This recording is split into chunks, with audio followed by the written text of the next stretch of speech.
नमस्कार दोस्तों, चलते हैं एक छोटे से टॉपिक प्रकाश संश्लेषण के बारे में जानते हैं। प्रकाश संश्लेषण, जैसा कि आप जानते हैं कि ये वह प्रक्रिया है जिसके द्वारा पौधे अपना क्या करते हैं, भोजन बनाते हैं। तो सर्वप्रथम हम थोड़ा पौधों के बारे में जान लेते हैं। देखिए, कोई पौधा होता है, उसके हमारे 5 भाग होते हैं। क्या होता है? जड़, तना, फूल, पत्ती और फल। सबके अपने अलग अलग कार्य हैं। जैसे जड़ क्या करती है? जड़ का कार्य क्या होता है? जमीन से, मिट्टी से पानी अवशोषित करती है और ये तने के माध्यम से, ठीक है, पत्तियों तक पहुंचाती है। हमारी पत्ती का क्या कार्य होता है? पत्ती का हमारे कार्य क्या होता है? पत्ती के कई कार्य होते हैं, उस पर चर्चा हो जाए। पत्तियां क्या करती हैं? आप जानते हैं कि पत्तियां ही भोजन बनाने में महत्वपूर्ण कार्य करती हैं। इसीलिए पत्तियों को क्या कहा जाता है? पत्तियों को पेड़ों की रसोई कहा जाता है। पेड़ों की रसोई घर है ये, रसोई है, ठीक है। इसका मतलब कि ये पौधों का भोजन बनाती है। भोजन के साथ साथ आप देखते हैं कि पत्तियों में जो है पर्णरंध्र पाए जाते हैं, इसको स्टोमेटा कहते हैं, पर्णरंध्र। और पर्णरंध्र क्या करते हैं? आपको पता, मनुष्य द्वारा छोड़े गए कार्बन डाइऑक्साइड को क्या करते हैं? अवशोषित करते हैं, एब्जॉर्ब करते हैं। और छोड़ते क्या हैं? ऑक्सीजन, ठीक है। तो 2 कार्य हो गए कि भोजन बनाने में एक हमारा ऑक्सीजन का अवशोषण और कार्बन डाइऑक्साइड का अवशोषण, ऑक्सीजन को छोड़ना। तीसरा काम आप देखते हैं कि जो पत्तियों द्वारा हमारा क्या होता है? वाष्पोत्सर्जन होता है। वाष्पोत्सर्जन होता है मतलब वाष्प जो है, जो पानी है, पत्तियों के माध्यम से ही भाप के रूप में, वाष्प के रूप में ऊपर प्रकृति में जाता है। तो ये हमारा हो गया पत्ती का काम। तना का काम, तना देखिए, तना का बड़ा बड़ा महत्वपूर्ण काम है तने का। तना क्या करता है? पेड़ को सीधे खड़े रहने में सबसे पहले सहयोग करता है।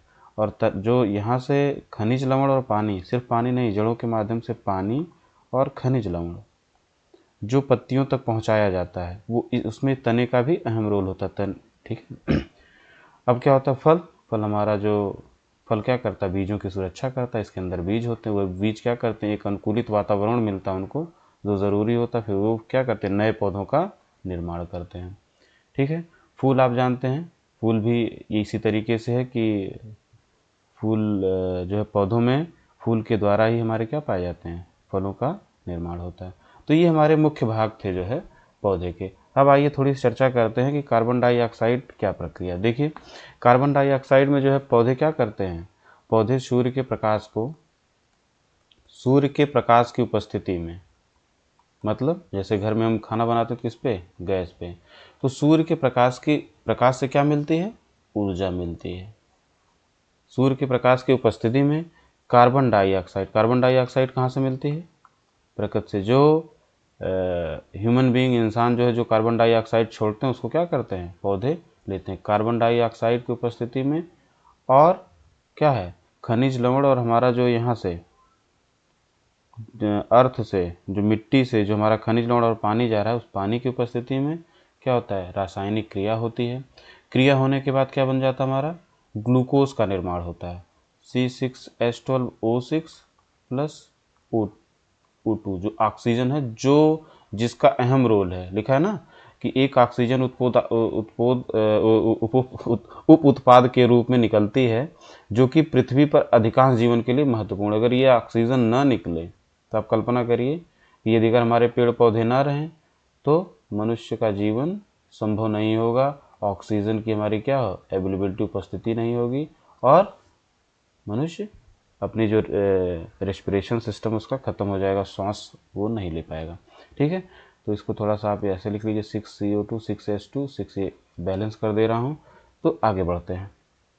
देखिए, सूर्य क्या हमारा मुख्य ऊर्जा का स्रोत है।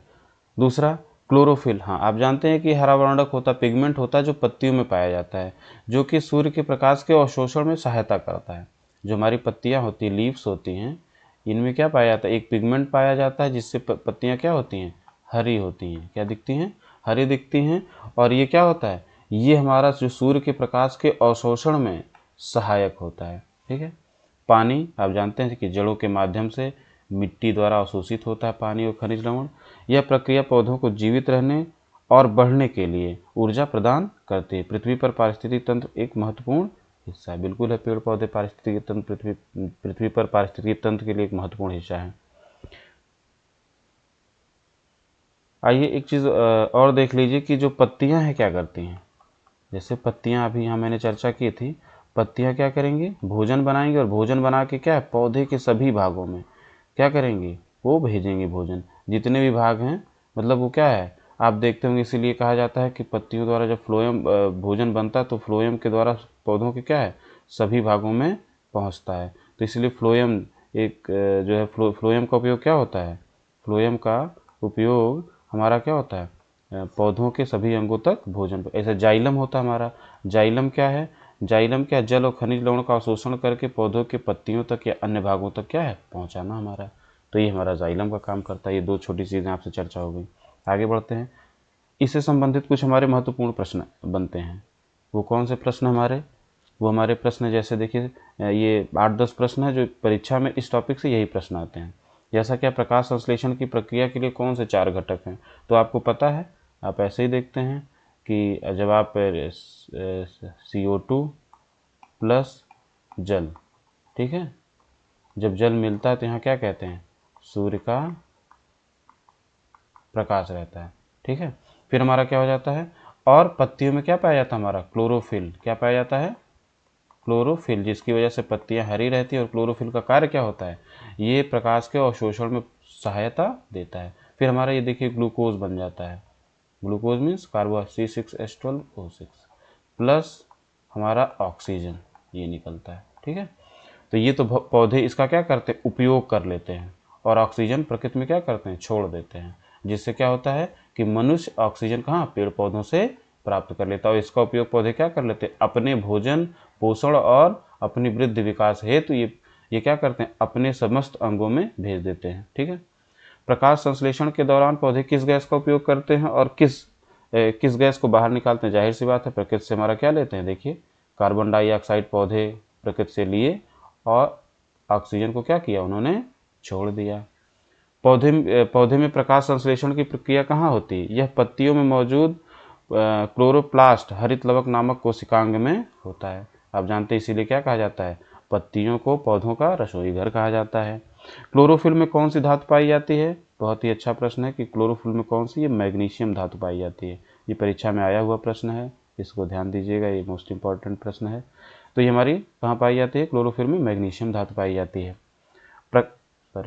प्रकाश संश्लेषण की प्रक्रिया का मुख्य उत्पाद क्या होता है, मुख्य उत्पाद क्या होता है, ग्लूकोज होता है। क्यों, क्योंकि पौधे ये प्रक्रिया करते ही क्यों हैं, ये पौधे इसलिए प्रक्रिया करते हैं कि अपने भोजन का क्या करें, निर्माण कर सकें। तो मुख्य उत्पाद क्या होगा, उनका भोजन होगा, ये हमारा शर्करा या क्या कहेंगे, ग्लूकोज, ठीक है, कार्बोहाइड्रेट जो पौधे इसका उपयोग करते हैं, ठीक है। बाकी तो जब जल के अणु टूटते हैं तो हाइड्रोजन और ऑक्सीजन के अणु में टूटते हैं, तो ऑक्सीजन तो बाहर छोड़ देता है, हाइड्रोजन को कार्बन डाइऑक्साइड की जब अपक्रिया होती है तो हमारा ग्लूकोज बनता है। तो मुख्य उत्पाद क्या माना जाएगा, पौधे प्रक्रिया प्रकाश संश्लेषण की करते ही अपने भोजन के लिए, तो मुख्य उत्पाद क्या होगा, उनका भोजन होगा, ग्लूकोज होगा, ठीक है। आगे बढ़ते हैं, प्रकाश संश्लेषण के दौरान प्रकाश ऊर्जा किस ऊर्जा में परिवर्तित होती है। बहुत अच्छा प्रश्न है, ये प्रश्न आया हुआ है, इसको भी मोस्ट इंपॉर्टेंट रख लीजिए। सूर्य के प्रकाश की ऊर्जा किस ऊर्जा में, रासायनिक ऊर्जा में परिवर्तित होती है। ये जो ग्लूकोज के रूप में संग्रहित हो जाती है। तो प्रकाश ऊर्जा किस में बदलती है, रासायनिक ऊर्जा में। इसको याद रखिए कि सूर्य का प्रकाश क्या, पौधे के भोजन के रूप में, ये ग्लूकोज के रूप में जाके संग्रहित हो जाता है। प्रकाश संश्लेषण की प्रक्रिया में जल का क्या महत्व है। बिल्कुल देखिए, इसमें मैंने चर्चा की थी कि जल के अणु प्रकाश की उपस्थिति में टूटते हैं, किस में टूटते हैं, ऑक्सीजन, जैसे आप देखिए H2O, तो किस में टूटते हैं, प्लस ये ऑक्सीजन हमारा। तो ऑक्सीजन क्या होता है, एक हाइड्रोजन का अणु होता है, और उनका इसका उपयोग कौन कर लेता है, पौधे अपने भोजन बनाने में कर लेते हैं, और ऑक्सीजन क्या करते हैं, निकाल देते हैं हम सब के लिए, मनुष्य के लिए, जिनको भी ऑक्सीजन की रिक्वायरमेंट होती है। पृथ्वी पर होने वाले अधिकांश प्रकाश संश्लेषण किसके द्वारा किया जाता है, ये भी महत्वपूर्ण क्वेश्चन है, ये भी आया हुआ है कि जो हमारे महासागरों में जो हमारे शैवाल पाए जाते हैं, ठीक है, उनके द्वारा किया जाता है, ठीक है। लेकिन ये भी सत्य है कि हमारे जो पेड़ पौधे, हरे पेड़ पौधे हैं, उनका बड़ा ही महत्व है हमारे किसमें, प्रकाश संश्लेषण की प्रक्रिया में, लेकिन सबसे ज़्यादा किस में होता है? शैवालों में होता है।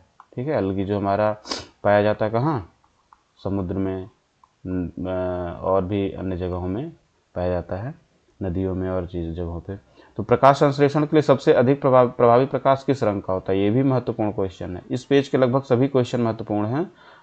लाल रंग, लाल रंग का प्रकाश क्या करता है? प्रकाश संश्लेषण की क्रिया में सबसे ज़्यादा प्रभावी होता है। सबसे अंतिम क्वेश्चन जो हमारा है 10वां प्रश्न। 10वां प्रश्न ये है कि प्रकाश संश्लेषण में क्लोरोफिल का क्या कार्य है? आपसे चर्चा मैंने इसकी कर ही ली है कि क्लोरोफिल एक हरा वर्णक होता है। क्या होता है? पिगमेंट होता है। और ये क्या करता है? सूर्य के प्रकाश को अवशोषित करके उसे रासायनिक ऊर्जा में बदलने में मदद करता है। अब मुख्य कार्य इसका क्या है कि सूर्य के प्रकाश को क्या करना? अवशोषित करना, और जो हमारा प्रकाश संश्लेषण की क्रिया है उसका क्रियान्वयन करना, जिसमें क्या होता है? प्रकाश ऊर्जा रासायनिक ऊर्जा में बदलती है। निश्चित तौर पे मैं आशा करता हूँ कि आप अपने गोल की तरफ आगे बढ़ रहे होंगे और ऐसे पढ़ाई करते रहिए, निरंतर हमारे वीडियो को देखते रहिए। निश्चित तौर पे आपको सफलता मिलेगी। बहुत बहुत धन्यवाद।